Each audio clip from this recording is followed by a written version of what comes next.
ஆமாம், நாங்கள் நடந்து தான் வந்துகிட்டு இருக்கோம். பார்த்தீங்கன்னா இங்கிட்டால நடந்து போதாங்க, கண்டி பக்கம் போதாங்க, இது 4 பெட்டி போதாங்க, நடந்து போதாங்க. பாருங்க இப்படி வளைஞ்சிருக்குன்னு பாருங்க இந்த பாதை. ஹெல்ப் பாதை பாருங்க எங்கே போகுது. உண்மையிலே மக்கள் சரியான பாவம். பாருங்க இந்த பாதையை பயன்படுத்தி தான் இப்போ போகணும். பாருங்க எப்படி இருக்குன்னு சொல்லி. கண்டி மெயின் ரோடுன்னு இதில் போட்டிருக்கு. அதே மாதிரி நாவலப்பிட்டியே மெயின் ரோடு பஸ் ஸ்டாப்னு சொல்லி. நாவலப்பிட்டிக்கு பார்த்தீங்கன்னா இந்த இடத்துல இருந்து தான் நாவலப்பிட்டிக்கு போகணும். அதாவது கம்பல்லேருந்து நாவலப்பிட்டிக்கு போகக்கூடிய அந்த பாதையானது மூடப்பட்டிருக்கிறது. ஏன்னு சொன்னால் அங்கே வந்து மண் சரிவு. அதனால இதில் தான் நிறைய பேர் போயிட்டு வராங்க இந்த பாதையில். ஸோ இந்த பாருங்கள் இதில் தான் நாங்கள் போகிறோம்.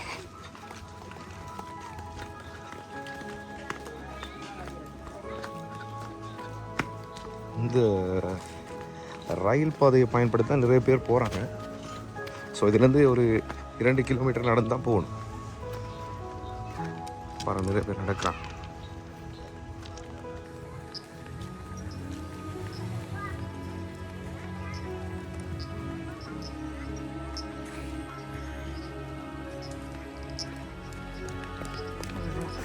அப்படி இப்போ கம்பளை அல்லது கண்டியிலேருந்து வாரவங்க இந்த இடத்துல இந்த பஸ்ஸில் நிப்பாட்டிடுறாங்க.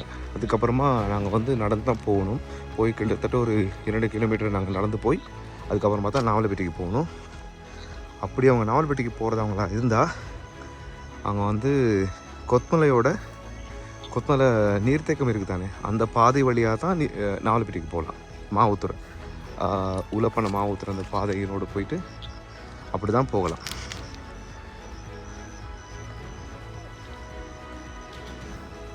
அப்படி 2 பாதைகள் இருக்குது போகிறதுக்கு. ஆனால் அது வந்து போகிறோன்னா ரொம்ப மிகப்பெரிய சுற்று. அது 27 கிலோமீட்டர் நாங்கள் வந்து பயணித்தா தான் நாவலப்பிட்டிக்கு போகலாம் உலப்பனையிலேருந்து. இப்போ மிகப்பெரிய ஒரு சுற்று இல்லையா? பாருங்கள் இந்த பாதையும் தான் மூடப்பட்டு இந்த பாதையானது செய்து கொண்டிருக்காங்க. அதாவது இப்போ இந்த இடத்துல இப்போ வீட்டுக்கு போய்கிட்டு இருக்கேன். சரி. நீங்கள் எங்கே வேலை செய்கிறீங்க? நான் ஃபஸ்ட் பாக்கி கோயில் ஏஜி ஆஃபீஸில் வேலை செய்கிறேன். உங்கள் பேர்? என் பேர் ராகுல். ஓகே. இந்த உலப்பன கடல் போக்கில் வந்து அனர்த்தத்தினால எங்களோட ரோடு பாதிக்கப்பட்டனால, அதாவது உலப்பன கம்பளையிலேருந்து நாவலப்பிட்டி போகிற வழியில் உலப்பன கடல் போக்கிட்ட தான் ரோடு பாதிக்கப்பட்டிருக்கு. அப்போ இந்த இடத்துல வந்து அதுக்கு பிறகு பஸ் போக்குவரத்து இல்லாண்டாங்க. இப்போ ஒரு மலையோட சேர்த்து ஒரு கிழமை அனர்த்தத்துக்கு பிறகு நாங்கள் நடந்து தான் வந்துகிட்டு இருக்கோம். பார்த்தீங்கன்னா இங்கிட்டால நடந்து போதாங்க, கண்டி பக்கம் போதாங்க, இது நாவலப்பிட்டி போதாங்க, நடந்து போதாங்க. கிட்டத்தட்ட பஸ் இந்த இடத்துல ரோடு பிளாக் ஆகியிருக்கனால இன்னும் வந்து சுத்திகரிப்பு பணிகள் நடைபெற்றுக்கிட்டு இருக்கு. ஆகவே கிட்டத்தட்ட 2 கிலோமீட்டர் போல பஸ் இல்லாமல் மக்கள் நடந்து போக வேண்டியிருக்கு. இப்போ இது எவ்வளோ நாள் அப்படி போயிட்டு இருக்காங்க? இப்போ 28ஆம் தேதி தான் நடந்துச்சு.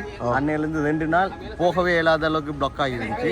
என்ன தீர்மானம்னே தெரியாமல் ஒரு 3 நாளைக்கு அப்போ தான் நடந்து போகக்கூடிய ஒரு சூழ்நிலை இருக்குன்னு அறிவிச்சாங்க.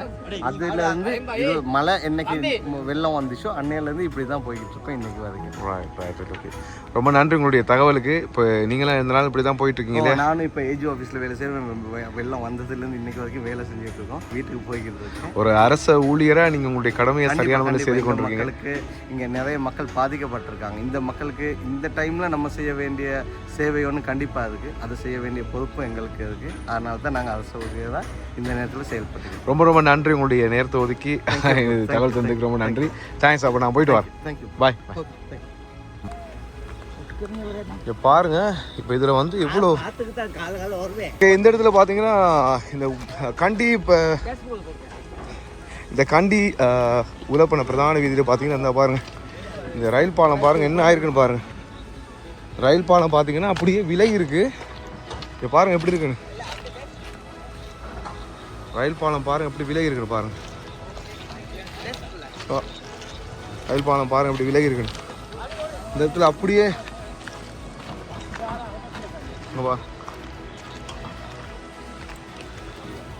அதிகமாக பாதிக்கப்படுற இடம் இது. இங்கே பாருங்க இந்த மாதிரியான பாதை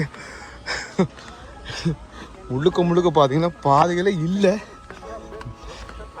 நாங்களாக தான் உருவாக்கி போக வேண்டியிருக்கு. உண்மையிலே மக்கள் சரியான பாவம். பாருங்கள், இந்த பாதையை பயன்படுத்தி தான் இப்போ போகணும்.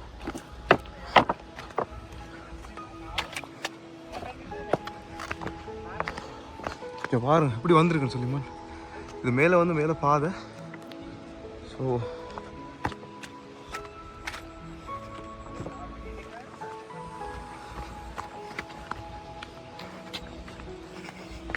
இங்கே பாருங்க எப்படி இருக்குன்னு சொல்லி.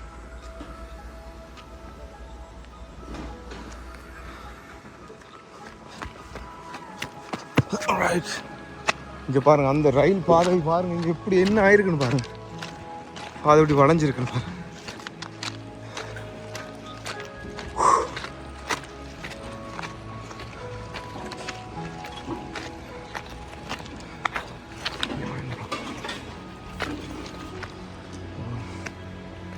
பாருங்க எப்படி வளைஞ்சிருக்குன்னு பாருங்க இந்த பாதை. ரயில் பாதை பாருங்க எங்கே போகுது. இங்கே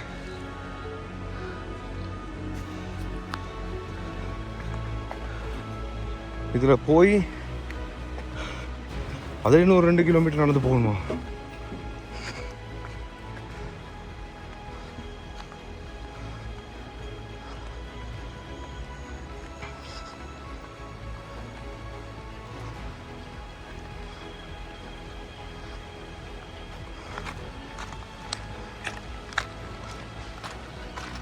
மெயின் ஓகே கண்டி மெயின் ரோடுன்னு இதில் போட்டிருக்கு.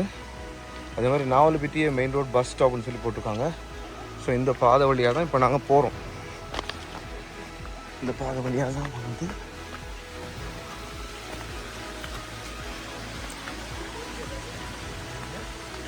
இது வழியாக தான் வாராங்க மக்கள்லாம். பாருங்கள் இந்த பாதை வழியாக தான் வாராங்க. ஸோ ஒரு குறுகலான பாதை.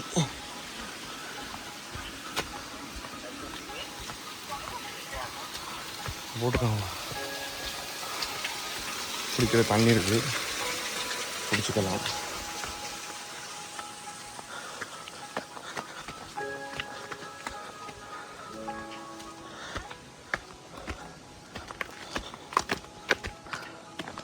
ஓகே, ஸோ இது வரைக்கும் நாங்கள் வந்துட்டோம் நம்ம சொன்ன மாதிரி. ஸோ கண்டிக்கு நீங்கள் போகணும்னா திருப்பி இதே பாதையில் தான் போகணும். பார்க்கலாம்.